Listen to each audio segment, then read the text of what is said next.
Hello, today's MyCRM session will take you end to end from receiving a lead right through an application and through to perhaps following up with fixed rate expiries and post-settlement follow-ups. So without any further ado, let's begin by jumping into the leads section. You can access leads by clicking on the pipeline on the left and then choosing the leads section. This will load up all of your leads on the right hand side, and you'll be able to see them sitting in little buckets that we call containers. Each of these has a different status, so for example, new leads, contacting, contact made, and appointment. You can also view these leads as a list if you would prefer, and you can still see these staged and order from here. Back on the card view, you'll see here that there are also a couple of different views. You can shrink the view to compact so that you just view the very essentials of the card, or comfortable to show you more information within the card. There's also a filter results section over here. Filter results allow you to choose which advisor you're looking at and filter by label, probability, inquiry source, and where they were referred from. So these are also available on a card. You'll see here the probability is selected here, and we can also choose labels here, and we can create our own custom labels based on information that you want to filter your results by. Each lead can be moved around the pipeline, so we can drag and drop a lead into another section. We can also take that lead and we can drop it down into not proceeded or move it to an application. Lastly, there's also a status section here. We can choose the status of a lead within each substatus. If you've received a lead from one of your referrers, that lead will show here in New Leads. However, you can also create yourself a new lead by clicking Add Card and then either searching for an existing contact or clicking Create a New Contact. I'm going to go ahead and create a new contact so that you can see how this process works. So I can enter a name in. Let's put in Josh Roberts and then put in the details of this person and an email address. We can add their partner with their children, an address, and we can choose a contact status, so whether they're a lead or an existing client or anything, but we're going to put them in as a lead for the moment and where they were referred from. We can save and add that new contact to the card. And now you're going to see that person is now showing in our new leads list.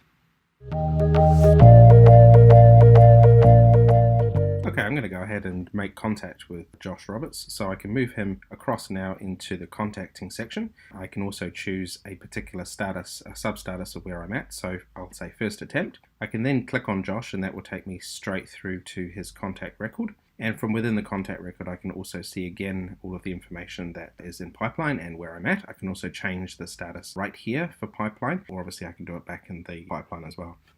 From here, I might be able to obtain a bit more information from my conversation with Josh. So let's say he's provided a bit of employment history.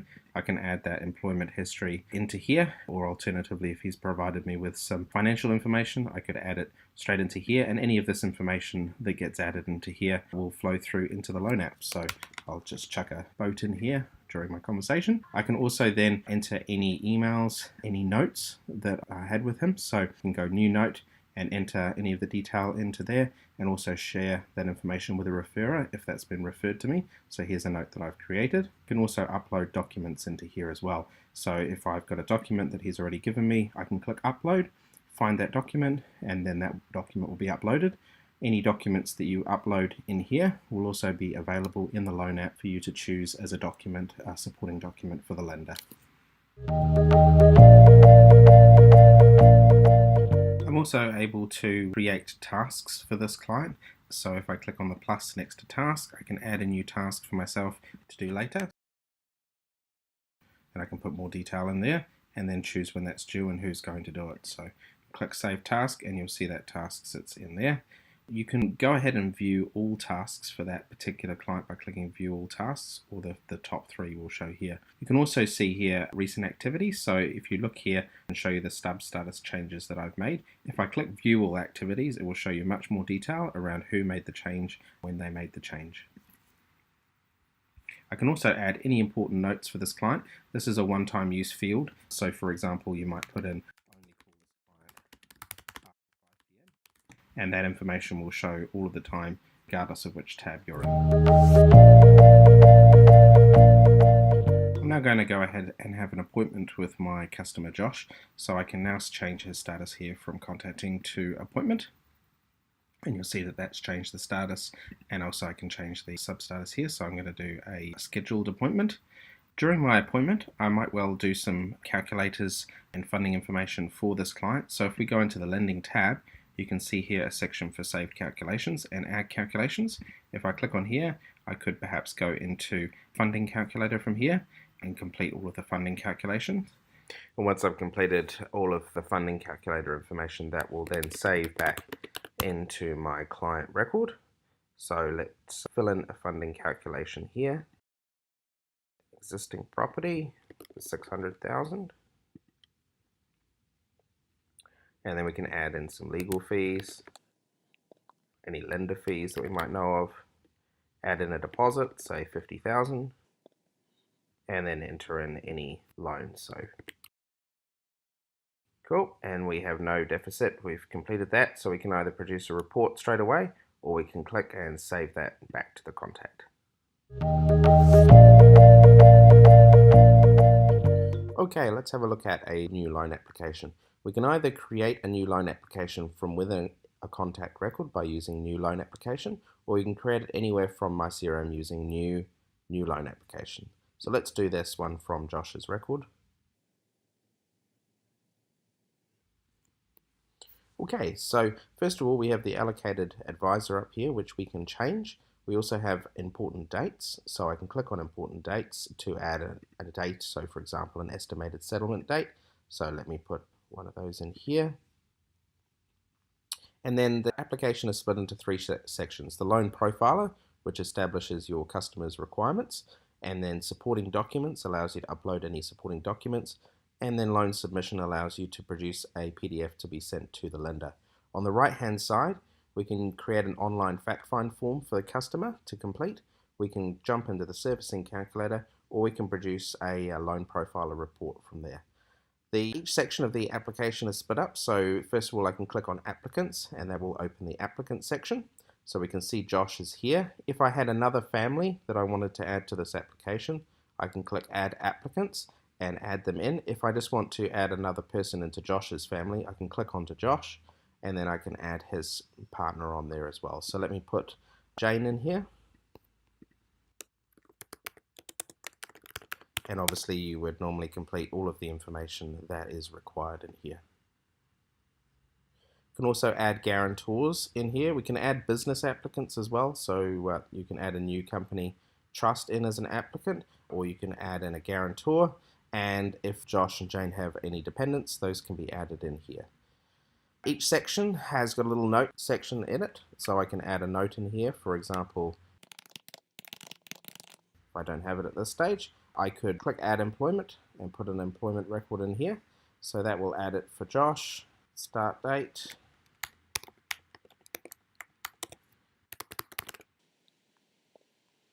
Not all of these fields are required, so I can leave those off there, but I'll put in a income, so a salary wage, and that will automatically create this in his income section.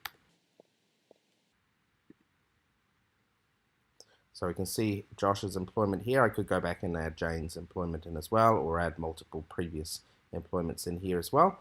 Any ability to make repayments, any changes in ability, yes or no, so I can click that and enter more information in there. Address history, so we can add previous addresses in here, postal addresses, etc. I'll put a previous address in here.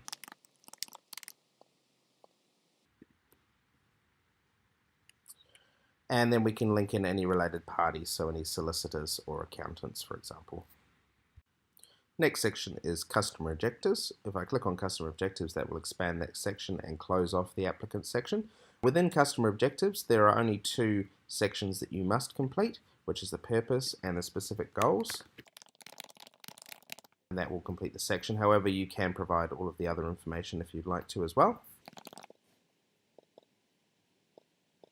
And this will obviously establish the requirements for your customer, and this information will come out in the loan profiler report, so I do encourage you to complete this section. Next section is financial positions. So this is broken down into assets, two sections: existing real estate assets and other assets, liabilities, income, and expenses. So you can see the income from the employment that I've entered in has already come through into here. I'm going to start with adding an existing real estate asset. I just want to show you how the refinance process works. So let's do an existing real estate asset in here. Now, in order to do a refinance, we absolutely must have a real estate asset to link it to. So I'll go ahead and create a residential asset. I can use an existing address that I've already entered in for this customer. So it's going to be a owner-occupied inner city apartment. It's worth $500,000, and I must tick used as security if I want to use it as security, and add any existing mortgage if I want to do a refinance. So I'm going to do a first mortgage with ANZ. That's got $450 currently owing, and then we click Save Asset to save that asset. And you'll see that asset now shows an existing real estate asset, and it shows used as security, yes. You'll also see that's automatically added the liability, the mortgage in here, and yes, for clear from loan. So that will ensure that it comes through as an option to be repaid. So then we can add any other assets in. So for example, I'm going to go ahead and add a boat in here. And obviously we can change the ownership, and we can add as many different assets in as required.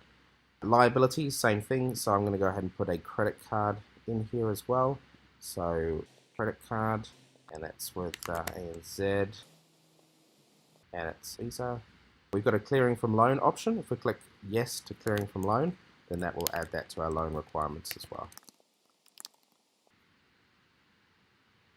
Okay, so we can see our credit card there. Any guarantees on any other loans can be selected here. And then income, obviously those salary wages have come through, but I can add other income in. So for example, if I've got some dividends that come through, then I can add those in here.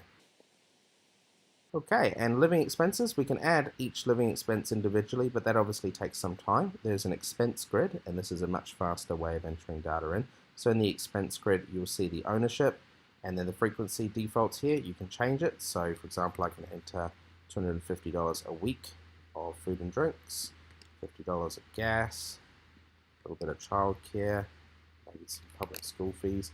And then when I hit save expenses, you'll see those expenses all get created here and calculated as a total monthly. So that's the total of our financial section. So next section is the loan funding details. If I click into loan funding details, now you'll be able to see that property that we've already entered in has come through as a funding requirement, and it shows that we need $450,000 refinance to refinance that loan, and we also want to repay that credit card, so we've got $15,000 in there. We can add other requirements in here. So for example, we might want to do some refurbish, and that's going to be $5,000. Okay, any funds available in here? So perhaps for a refinance we probably wouldn't have a deposit, but we'll leave it in there anyway. So we need a total of $420,000 of lending. I can change that figure. So for example, I could increase that slightly.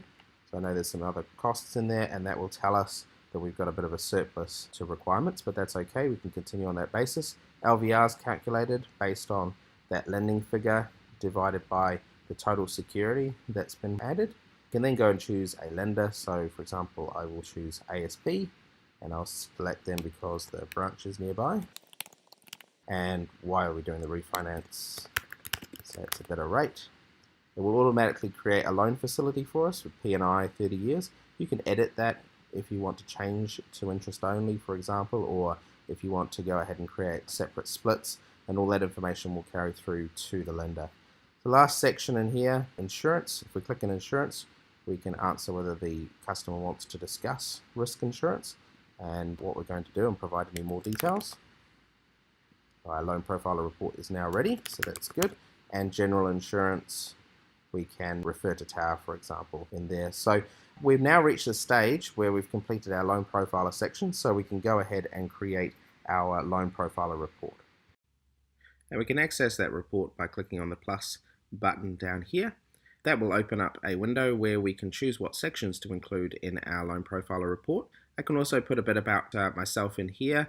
You can paste that in here and you can save that as a template for reuse in future loan profiler reports. So we click download PDF. It takes a few seconds to generate that PDF. Obviously it's taking all this information and putting it into that PDF.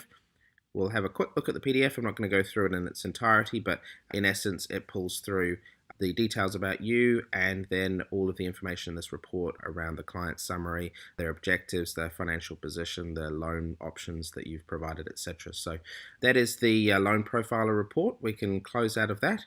The next section that you'll look at here is supporting documents. So in supporting documents, if we click upload here, we can add supporting documents from the contacts record if we've already uploaded documents previously, or we can upload them here. I click manually select the file and I can drag and drop documents in, or I can select multiple documents at the same time, and you'll see those documents all upload here on the side.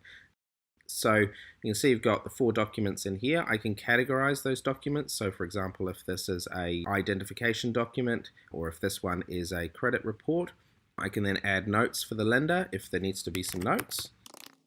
And then I can also break down to individual pages if needed. So if I expand out a page document, then I can click to generate thumbnails. That will generate thumbnails for each of the documents, and then I can look through and see exactly what the content of that document is and categorize individual pages. So we've got 2 different pages here. I can do that just like that. Obviously, you can also add forthcoming documents as well. So if we've got a credit report that's coming, you can add a note as to when that's coming, and that will come through into a checklist later.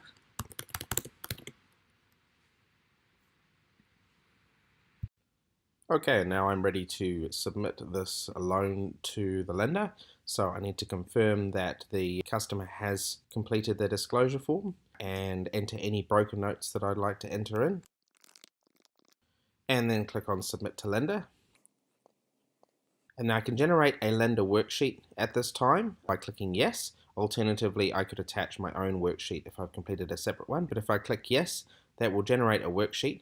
And this worksheet, I can open and edit and then save that back in here if I like.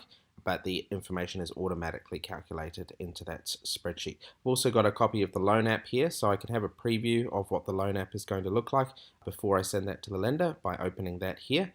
And you'll see that the loan app will have all of the information in here, checklist, etc., etc. And from here, I can click email. I can choose to send a copy of it to myself, a copy to the client, and a copy to the lender. I can edit the email content and change it up however I like. And then when I'm ready to submit, I will hit submit to lender, and that will submit that application through to our lender. So once that's done, you'll notice that the loan will show here in progress loans, and you'll see that it will have been set as lodged. So I can actually click on here and change that myself to lodged, and that will go ahead and put the application into a lodged status. Also a note here, I can click on the 3-dot box here and duplicate the loan in progress if I like.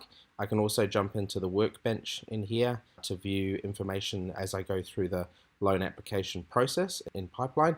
I can also enter dates in here for date submitted, settlement date. At the moment you can see it's estimated, but you can change that to actual, and so that contains all of the information. Once that loan has become settled, that loan will then show in the existing loans tab. So you can see here that loan is now settled.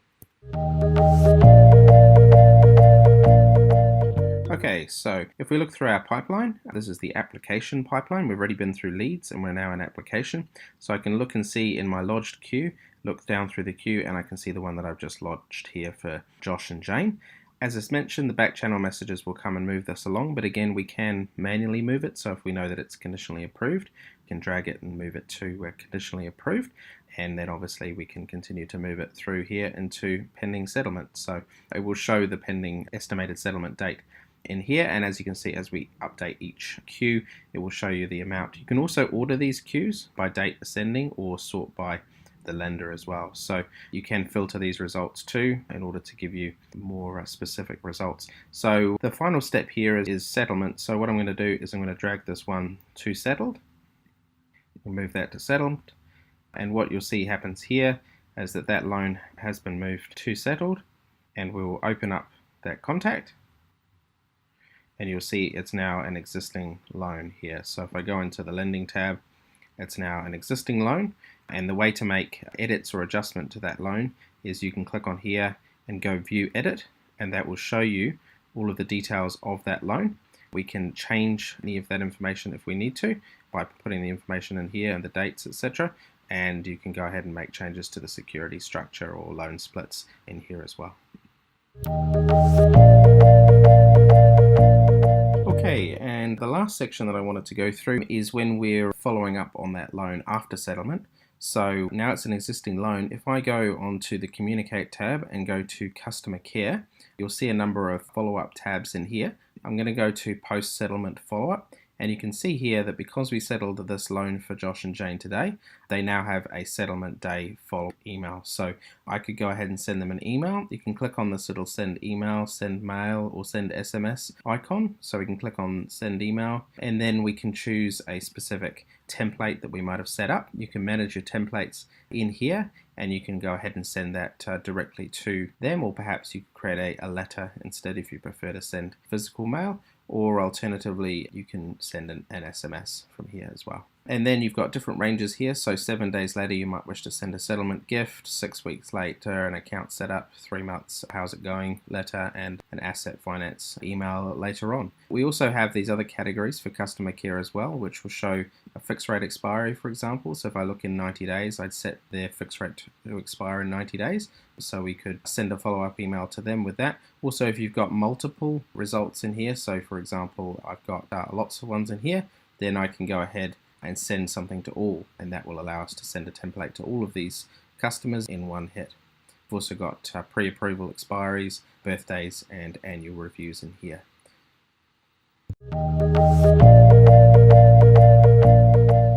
And the last section that I want to show you is the reporting section. If you click on report on the left hand side, then you can choose from a range of reports there, a WIP by loan report, referrer, franchise, and lead status report. And that will then show the information on the right hand side. You can download that as a PDF or push that into a spreadsheet to do further reporting and an examination of. So that's everything for today's session. Thank you very much for joining this, and I hope you found it useful. Thank you. Bye-bye.